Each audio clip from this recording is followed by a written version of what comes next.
cette matinée, c'est de comparer différentes méthodes de défanage.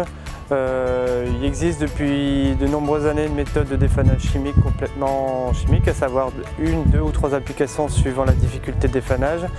Depuis quelques années, on est parti sur des défanages qui peuvent être mixtes en utilisant des méthodes à la fois mécaniques plus chimiques. Dans ce cas-là, un broyage de la végétation est nécessaire et permet de s'émanciper d'un premier passage de défanage chimique. Troisième méthode qui a été employée ici, c'est du défanage thermique, qui est notamment utilisé en agriculture biologique pour pouvoir défaner les pommes de terre.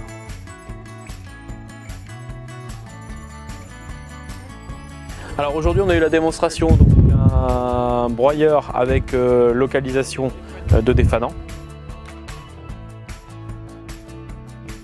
L'objectif c'est de pouvoir réaliser en un seul passage le broyage des fans de pommes de terre et l'application du défanant. Voilà, l'objectif c'est de réduire également les doses. Donc avec ce système là, on l'a vu précédemment sur les tableaux qu'on a présentés donc aux personnes qui sont venues à l'essai, on est arrivé pour le même coût économique à réduire par deux, diviser par deux les molécules mises à l'hectare. Voilà.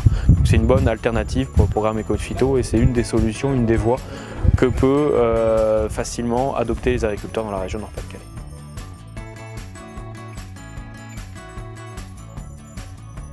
Une autre alternative qui existe cependant, c'est le défaneur thermique. Donc là cette fois-ci on n'utilise plus du tout d'intrants chimiques, on passe à 100% thermique, donc c'est du gasoil qui brûle via des brûleurs.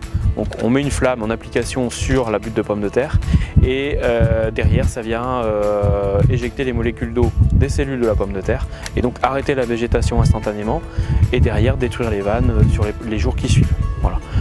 L'avantage de cette technique là, c'est que ça a un effet aussi assainissant pour le sol et pour la plante, donc les mildious sont totalement stoppés.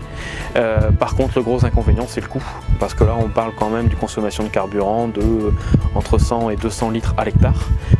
Plus le coût de la machine, on arrive carrément à un coût de défanage à 300-350 € de l'hectare, alors que la solution mixte précédente, donc le broyage et la localisation, on est plutôt à 100 €, voire en dessous de l'hectare.